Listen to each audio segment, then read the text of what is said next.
কোনো একটা খুঁটি ধরে প্রাণপণে কেউ হয়তো চিৎকার করছে আর্তনাদ করছে ভয় পেয়ে, চোখের দৃষ্টি ঘোলাটে, কেউ অদ্ভুত অদ্ভুত সমস্ত আচরণ করছে।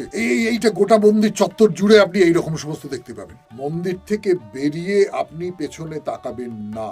হনুমান মূর্তিটা কেউ তৈরি করেননি, ওটা আপনা থেকেই পাহাড়ের গায়ে তৈরি হয়ে উঠেছে। আপনি যখন বেরিয়ে আসছেন তখন পেছন থেকে কে যেন আপনাকে ডাকছে, এবং সেই ডাকটা শুনে আপনি যদি পেছনে ফেরেন তাহলে কিন্তু সে আবার আপনার উপরে চড়াও হবে।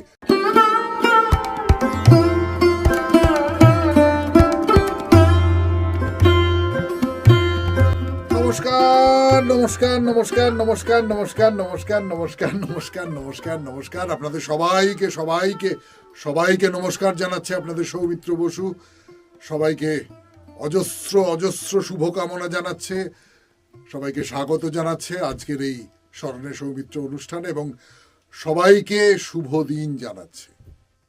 দিনটা খুব ভালো কাটুক, খুব সুন্দর কাটুক, যেমন প্রত্যেক দিন এই কামনা করি, খুব অন্তর থেকে করি যে খুব ভালো কাটুক, খুব সুন্দর কাটুক, খুব নিরুপদ্রব কাটুক। ক্রমশ ব্যাপারটা যেদিকে যাচ্ছে, মানে আমাদের চারপাশের পৃথিবীটা, তাতে করে নিরুপদ্রবে থাকুন এইটা বলাটাই একটা বড় আশীর্বাদের মতন মনে হয়, তাই না? আজকে আমাদের ভারতের ক্ষেত্রে একটা বিশেষ দিন, সেটা হচ্ছে যে আজকে ইন্ডিয়ান নিউজ পেপার ডে, অর্থাৎ ভারতীয় সংবাদপত্র দিবস।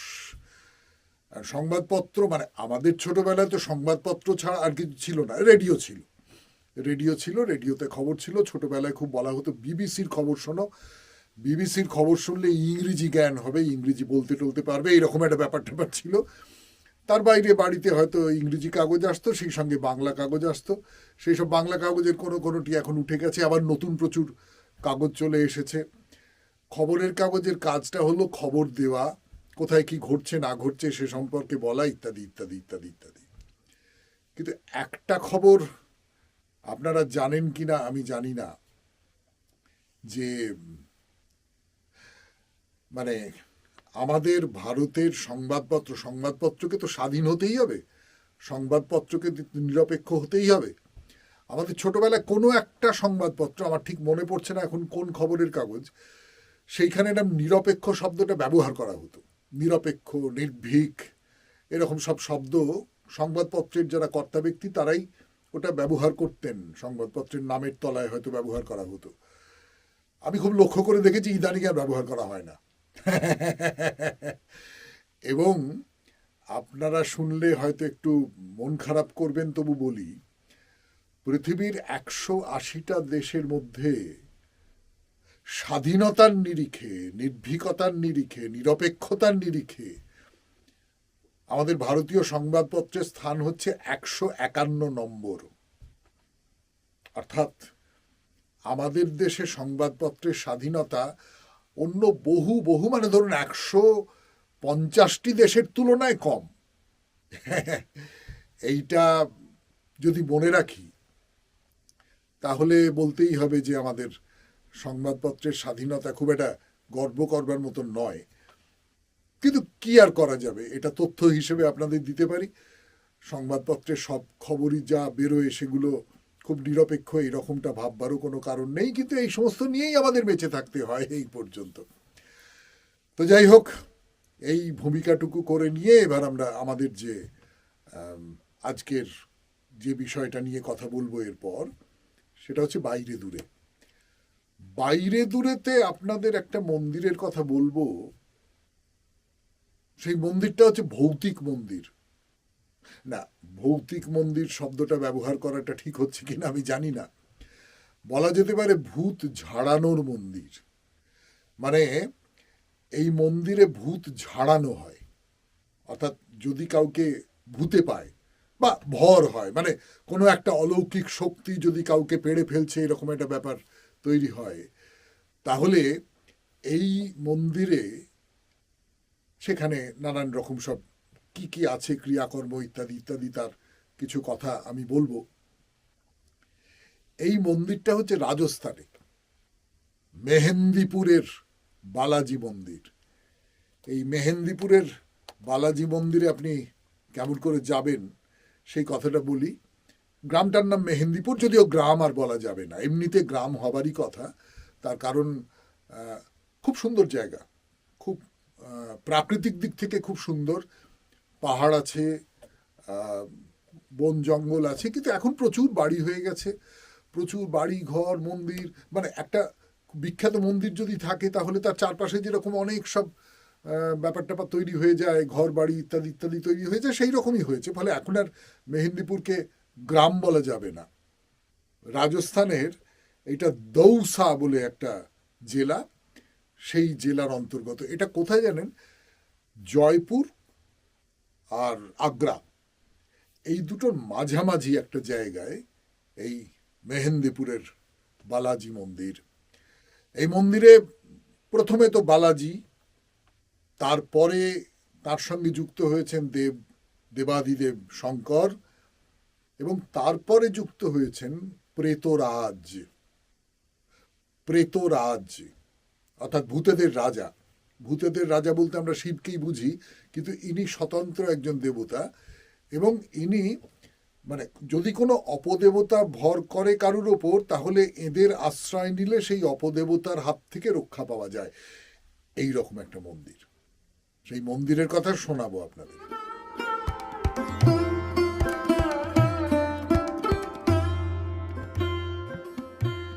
তাহলে মেহেন্দিপুরের বালাজি মন্দিরের কথা বলতে বসেছি আপনাদের। কেমন করে যাবেন? ট্রেনে করেই তো যাবেন। ট্রেনে করে যাওয়াটাই সবচেয়ে ভালো। তা না হলে আপনি যদি প্লেনে করে যেতে চান তাহলে জয়পুরে নামতে হবে, জয়পুরের যে আন্তর্জাতিক বিমানবন্দরে নামতে হবে, সেখান থেকে যেতে হবে। কিন্তু আমি বলি ট্রেনে যাওয়াই ভালো। ট্রেনে যে কোনো একটা স্টেশনে নামতে পারেন। একটা স্টেশনের নাম হচ্ছে দৌসা। দৌসা জেলায় তো এই মেহেন্দিপুর, সেই দৌসা জাংশন একটা আছে। আর আরেকটা জাংশন স্টেশন আছে, সেই স্টেশনটা তুলনামূলকভাবে বড়, অর্থাৎ সেখানে বেশি ট্রেন থামে। সেই জায়গাটার নাম হচ্ছে বন্দিকুই। তো এই বন্দিকুই থেকে দৌসা থেকে মন্দির হচ্ছে 30 কিলোমিটার, আর বন্দিকুই থেকে মন্দির হচ্ছে 25 কিলোমিটার। ফলে বুঝতেই পাচ্ছেন যাতায়াতের কোনো অসুবিধে নেই। প্রচুর নানান রকমের যানবাহন আছে, এমনি গাড়ি ভাড়া করতে পারেন, তার বাইরে বাস আছে, অন্যান্য অটো, জিপ ইত্যাদি ইত্যাদি নানান রকম সমস্ত আছে। তো এবারে এই মন্দিরের সম্পর্কে আপনাদের একটা দুটো কথা বলি। একটা কথা গোড়াতে বলে রাখি এই মন্দির সম্পর্কে। এই মন্দিরে যে প্রসাদ দেওয়া হবে, সেই প্রসাদ কিন্তু মন্দিরের বাইরে বাড়িতে নিয়ে যাওয়া যাবে না, তাহলে বিপদ হতে পারে। সাধারণভাবে কোনো কালো পোশাক পরে যাবেন না। কালো পোশাক পরে যাওয়া এই মন্দিরে বিপজ্জনক। মন্দির থেকে বেরিয়ে, এইটা খুব গুরুত্বপূর্ণ, মানে ওরা যারা বলেন, আমরা এইটা নিয়ে পরে অন্য দিক থেকে আলোচনা করব। মন্দির থেকে বেরিয়ে আপনি পেছনে তাকাবেন না। শ্মশানে এরকম একটা নিয়ম আছে না? শ্মশানে আপনি ওই যে নাভিটা দেওয়া হলো আপনাকে, সেটা ভাসিয়ে দিলেন, ওই যে হাঁড়িটা ভাঙা হলো, তারপরে আর পেছন ফিরে তাকাতে নেই, এরকম একটা কথা বলা হয়। তো এখানেও ঠিক তাই, মন্দির থেকে বেরিয়ে পেছন ফিরে তাকাবেন না। এবং ভেতরের যে দৃশ্য, মন্দিরের ভেতরের যে দৃশ্য, সেটা কি দৃশ্য আমি জানি না। সেই দৃশ্য নানান রকম ভয়ঙ্কর ঘটনা ঘটতে পারে, নানান রকম ভয়ঙ্কর কিছু আপনি দেখতে পারেন, কিন্তু তার জন্য মানসিকভাবে প্রস্তুত থাকতে হবে। এই যে এটা তো মুখ্যত বালাজি মন্দির, মানে হনুমানের মন্দির। এই হনুমানের মন্দিরটি কে তৈরি করেছেন? কেউ করেননি, মানে হনুমান মূর্তিটা কেউ তৈরি করেননি। ওটা আপনা থেকেই পাহাড়ের গায়ে তৈরি হয়ে উঠেছে। অর্থাৎ পাহাড়ের গায়ে পাথরের ওপর ঝড় বৃষ্টি, প্রাকৃতিক নানান রকমের ব্যাপার স্যাপার, এই সমস্ত কিছুর মধ্যে দিয়ে পাথরের গায়ে একটা হনুমান মূর্তির মতন তৈরি হয়ে উঠেছে। যে কারণে বলা হয় যে এই হনুমান মূর্তিটা হচ্ছে স্বয়ম্ভু। আপনা থেকেই তৈরি হয়ে উঠেছে। তারপর মোটামুটিভাবে ধরুন ওই ষোড়শ সপ্তদশ শতাব্দী থেকে এই জায়গায় নিয়মিত পুজো হতে থাকে। এবং এইটা আজকের যে মন্দিরটা, মন্দিরটা বড় মন্দির, এবং সেই মন্দিরটা তৈরি হয়েছে ধরুন গত শতাব্দীতে, বিংশ শতাব্দীতে। এই যে বড় মন্দির, যে মন্দিরের চেহারাটা আপনি দেখছেন, সেই মন্দিরটা তৈরি হয়েছে। এবং এই মন্দিরের এখানে গেলে দেখবেন প্রচুর প্রচুর প্রচুর মানুষজন আসেন। তাদের মধ্যে অনেককে দেখলে আপনার খুব অস্বাভাবিক লাগবে। তাদের মধ্যে কারোর ভর হয়েছে, হ্যাঁ, কোনো একটা খুঁটি ধরে এরাম এরাম এরাম এরাম করছেন, দেখতেই পাবেন আপনারা। হ্যাঁ, আছাড়ি পিছাড়ি খাচ্ছেন, অর্থাৎ খুব স্বাভাবিক অবস্থাতে একেবারে কেউ নেই এমনটা বলছি না, অনেকে দর্শন করতে যাচ্ছেন বা কিছু। যাদের ভর হয়েছে এরা বলেন, যাদের ভর হয়েছে তাদের মধ্যেও খুব স্বাভাবিকভাবে কেউ থাকতে পারেন। কিন্তু সাধারণভাবে এইটা ওই ভর ছাড়াবার মন্দির, আপনাদের আগেই বলেছি। এবং ধরুন আপনি গেলেন, যাওয়ার সঙ্গে সঙ্গে আপনি মন্দির চত্বরের মধ্যে ঢুকবার সঙ্গে সঙ্গেই আপনার ভেতরে কোথাও একটা অস্বস্তি কাজ করবে, কোথাও একটা মনে হবে যে কি একটা গোলমাল হচ্ছে, কে যেন আমাকে টানছে, কে যেন আমাকে পেছন থেকে, এইরকম সব কথাবার্তা শোনা যায় আর কি। কে যেন আমাকে, আমার ভেতরে কে যেন একটা আছে, সে যেন আমাকে নিয়ন্ত্রণ করবার চেষ্টা করছে। মন্দিরের ভেতরে ঢুকলে আপনাকে সেখানে হয়তো বলা হবে যে হ্যাঁ করে, সেটা পুজো পাঠ মন্ত্র ইত্যাদি ইত্যাদি করে সেটা ছাড়িয়ে দেওয়া হবে। এবং তারপরে ওই যে বললাম, আপনি যখন বেরিয়ে আসছেন তখন পেছন থেকে কে যেন আপনাকে ডাকছে, এবং সেই ডাকটা শুনে আপনি যদি পেছনে ফেরেন তাহলে কিন্তু সে আবার আপনার ওপরে চড়াও হবে। আমি আবারও বলছি, এইটা কিন্তু মানুষের বিশ্বাস। এটা সত্যি কি মিথ্যে আমি জানি না, কিন্তু বহু মানুষ এই রকমটাই বিশ্বাস করে। এই মন্দির নিয়ে আরো কথা বলবো আপনাদের সামনে, তার আগে একটু চা খেয়ে নিই। আপনাদের বলছিলাম যে মন্দিরের ভেতরে আপনি যদি ঢোকেন তাহলে নানান মানুষের নানান রকমের আচরণ দেখতে পাবেন। তার মধ্যে একটার কথা বলছিলাম, কোনো একটা খুঁটি ধরে প্রাণপণে কেউ হয়তো চিৎকার করছে, আর্তনাদ করছে ভয় পেয়ে। কেউ হয়তো অজানা ভাষায় কথা বলছে, কি বলছে কিছু বোঝা যাচ্ছে না, চোখের দৃষ্টি ঘোলাটে। কেউ অদ্ভুত অদ্ভুত সমস্ত আচরণ করছে। এইটা গোটা মন্দির চত্বর জুড়ে আপনি এইরকম সমস্ত দেখতে পাবেন। মানে এগুলো দেখতে দেখতে আপনার গা কিরকম ছমছম করে উঠবে না। এবারে এই মন্দিরের যে প্রসাদ, যেটা নিয়ে আমি আবার বলছি মন্দিরের বাইরে যাওয়া বারণ, সেই সমস্ত প্রসাদের মধ্যে লাড্ডু আছে, সেদ্ধ ভাত আছে, ডাল আছে, রুটি আছে। এবং এইগুলো কিন্তু এই মন্দিরের যে তিন দেবতা, একজন হচ্ছেন বালাজি, আরেকজন হচ্ছেন ভৈরব শঙ্কর, এবং আরেকজন হচ্ছেন প্রেতরাজ, এরা তিনজনে মিলে গ্রহণ করেন। এবং এই যে অশুভ আত্মা, এই অশুভ আত্মাকে এই মন্দিরের যারা দেবতা তারা ছাড়িয়ে আনেন। রাত্রির বেলা কিরকম হয়, সন্ধ্যের পর পুরো চেহারাটা কিরকম যেন একটা থমথমে হয়ে যায়। মানে রাত্রির বেলা যে আরতি করা হয়, যে মন্ত্রোচ্চারণ করা হয়, সেইটা অনেককে ভয় পাইয়ে দেয়। নানারকম অদৃশ্য ছায়া দেখতে পান অনেকে, কিরকম একটা অস্বাভাবিক ঠান্ডা লাগতে থাকে, কানে কানে কেউ ফিসফিস করে কথা বলছে, এইরকম এটা মনে হয়। তো এইটা আসলে তন্ত্র সাধনার একটা প্রধান পীঠস্থান ছিল। এবং তান্ত্রিক যারা, তারা তো ভূত প্রেত ইত্যাদি ইত্যাদি এই সমস্ত নিয়ে কাজকর্ম করেন। তো কেউ কেউ এর মধ্যে অলৌকিক শক্তি খুঁজে পান। আবার এই যে মন্দির, এই মন্দিরের নানান রকমের সমস্ত বৈজ্ঞানিক ব্যাখ্যাও কেউ কেউ দিয়েছেন।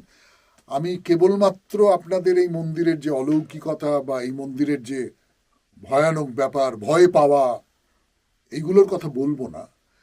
আমি সেই সঙ্গে সঙ্গে বলবো, যারা বিজ্ঞান মনস্ক মানুষ অনেকে আছেন, তারা বলেছেন যে না, চিকিৎসায় কোনো ফল হয়নি, কিন্তু এই মন্দিরে গিয়ে ফল হয়েছে।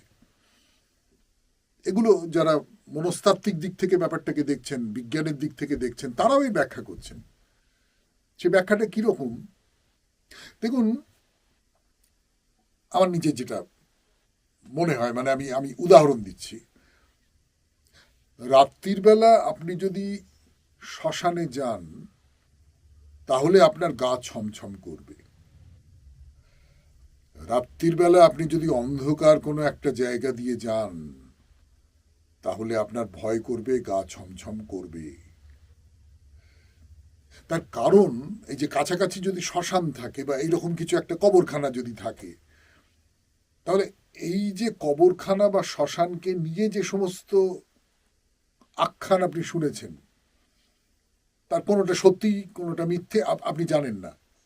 আপনি সেগুলোকে যদি মিথ্যে বলেও ধরে নেন তাহলে কি আপনার ভেতরে কিন্তু ওইটা কাজ করে যাচ্ছে। আর এই যে মেহেন্দিপুরের যে বালাজি মন্দির, সেই মন্দিরটার ভেতরে এরকম সব নানান রকমের অলৌকিক ঘটনা, ভূত প্রেত ইত্যাদি ইত্যাদির কথা বলা হয়। তো এই যে কথাগুলো, এই কথাগুলো কিন্তু আপনার ভেতরে গেড়ে বসে থাকবেই।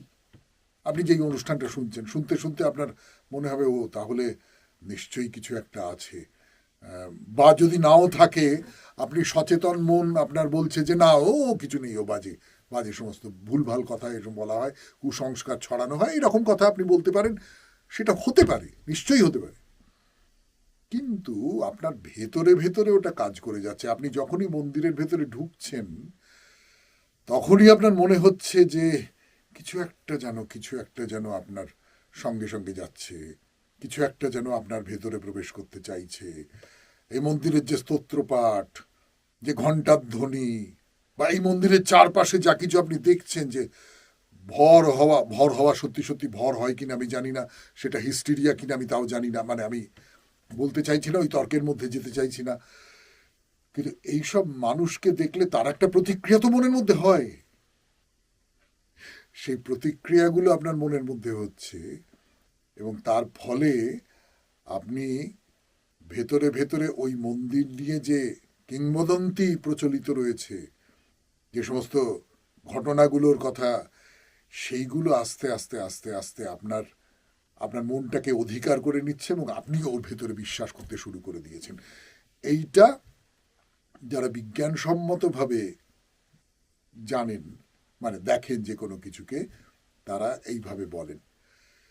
যাই হোক, রাজস্থানের এই যে মেহেন্দিপুরে বালাজি মন্দির, যার মধ্যে অন্য দেবতারাও আছেন, কি শুনতে শুনতে ইচ্ছে করছে একবার রাজস্থানে চলে যাই, গিয়ে দেখে আসি। দেখে আসতে ক্ষতি কি, দেখে আসুন না হয়, কেমন? এবার তাহলে আপনাদের দুটো মন্তব্য একটু পড়ি, তারপরে আমরা আর একটা বিষয়ে যাব। সেই বিষয়টার আভাস দিয়ে রাখবো। উত্তর দিকে মাথা করে শুতে নেই কেন, সেটা আমরা বলেছিলাম যে গণেশের মাথা খোঁজবার জন্য উত্তর দিকে লোকজন গিয়েছিল। পশ্চিম দিকেও মাথা করে শুতে নেই কেন, সেইটা নিয়ে দুটো কথা বলবো, কিন্তু তার আগে দুটো মন্তব্য, কেমন?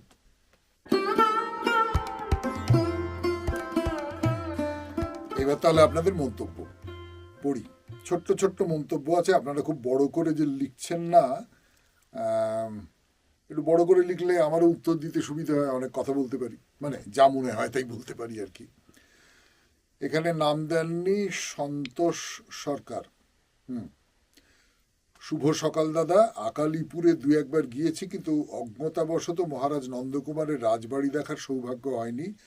এবার সুযোগ পেলে অবশ্যই দেখে আসবো দাদা। আকালিপুরে গেছেন, মানে আকালিপুরে তো এমনিতে দেখবার কিছু নেই, এই গুজ্জকালী মন্দির ইত্যাদি দেখবার, নন্দকুমারের ব্যাপার স্যাপার দেখবার আছে। তার মধ্যে মহারাজ নন্দকুমার, হ্যাঁ নিশ্চয়ই নিশ্চয়ই দেখে আসবেন, নিশ্চয়ই। মহারাজ নন্দকুমার তো খুব অন্য রকমের একজন মানুষ, তার সম্পর্কিত যা কিছু সেগুলো দেখে আসা তো খুব ভালো। দ্বিতীয় যেটা লিখেছেন সেটা খুব চমৎকার চিঠি, কিন্তু কি প্রসঙ্গে লিখেছেন বুঝতে পারিনি, সেই জন্যে শুধু পড়ছি। লিখেছেন কৃষ্ণা মণ্ডল। ছোট্ট একটা তুলনা, ধর্ম, হিন্দু ধর্ম বেদ পুরাণ খ্রিস্টপূর্ব 1500 বা তারও আগে, খ্রিশ্চান ধর্ম খ্রিস্টীয় প্রথম শতাব্দী, ইসলাম ধর্ম খ্রিস্টীয় সপ্তম শতাব্দী।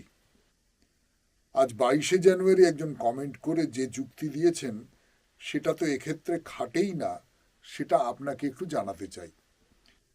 এখন মুশকিল হচ্ছে 22শে জানুয়ারি কি কমেন্ট করেছেন সে তো আমার আর মনে নেই, মানে কোন প্রসঙ্গে আপনি বলছেন আমি তার আদৌ উত্তর দিয়েছিলাম কি না কিছুই মনে নেই। তার ফলে কিন্তু আপনি এই তিনটে তথ্য দিয়েছেন যে হিন্দু ধর্ম সবচেয়ে পুরনো, তারপর খ্রিস্টান ধর্ম, তারপরে ইসলাম ধর্ম। তিনটি ধর্মই খুব বড় মাপের ধর্ম, তাতে কোনো সন্দেহ নেই। তিনটে ধর্মেই খুব মূল্যবান সমস্ত কথা আছে, খুব মূল্যবান জীবনচর্যার উপদেশ আছে, এবং কোনো ধর্মকেই ছোট করার কোনো মানে হয় না। মানে হিন্দু ধর্ম সবচেয়ে প্রাচীন বলেই হিন্দু ধর্ম সব দিক থেকে সবচেয়ে উন্নত, এই রকম মানে এই কারণে প্রাচীনত্বের কারণে উন্নত, এই কথাটা বলবার সত্যি সত্যি কোনো যুক্তি আছে বলে আমি মনে করি না। কিন্তু আপনার দেওয়া তথ্যটা আমাদের অনেকের মানে হয়তো খেয়াল থাকে না সব সময়, মনে করিয়ে দেওয়া সেই দিক থেকে গুরুত্বপূর্ণ।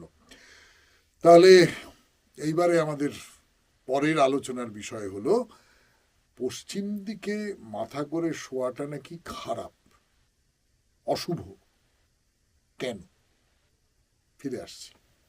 এবারে বলি, পশ্চিম দিকে মাথা করে শোয়াটা খারাপ এরকম কথা বলা হয়, মানে আপনি বলতে পারেন এটা একটা সংস্কার, এবং এই সংস্কারের পেছনে কোনো যুক্তি আছে কিনা, বা এই সংস্কারটা কেন।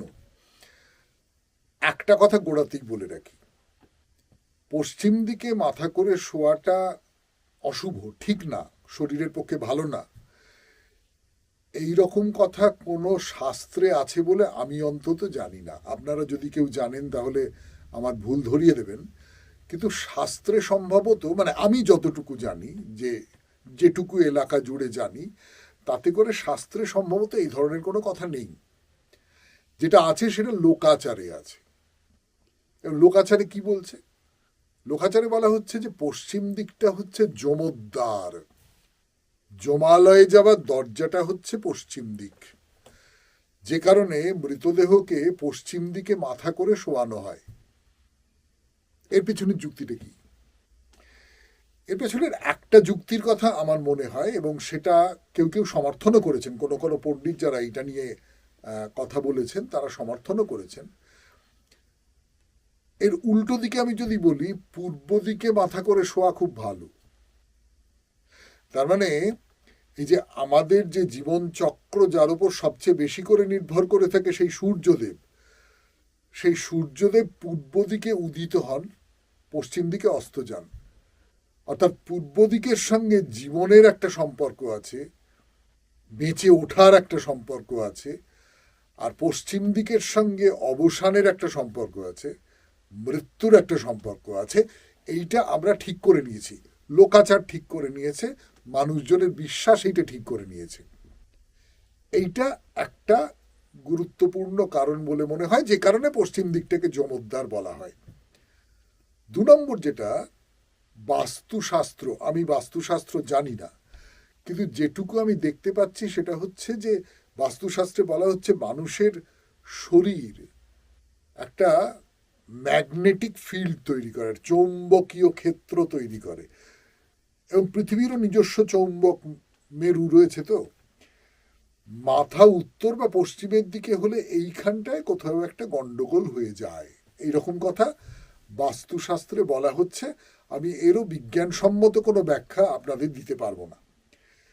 তৃতীয় যে কথাটা, সেটা হচ্ছে ঘুম শরীরের প্রাণশক্তি পুনর্গঠনের সময় ভুল দিকের ঘুমে প্রাণশক্তির ভারসাম্য নষ্ট হয়ে যেতে পারে। তো যদি ভুল দিকে কেউ শোয়ে, কেন পশ্চিম দিকটা ভুল দিক আমি জানি না, মানে লোকাচার কেন বলছে সেটা তো আপনাদের বললাম। কিন্তু এর ফলে কি হতে পারে? এর ফলে মানসিক অশান্তি হতে পারে, ঘুম কম হতে পারে, হজমের গোলমাল হতে পারে, এই ধরনের কোনো কোনো ব্যাপার হতে পারে।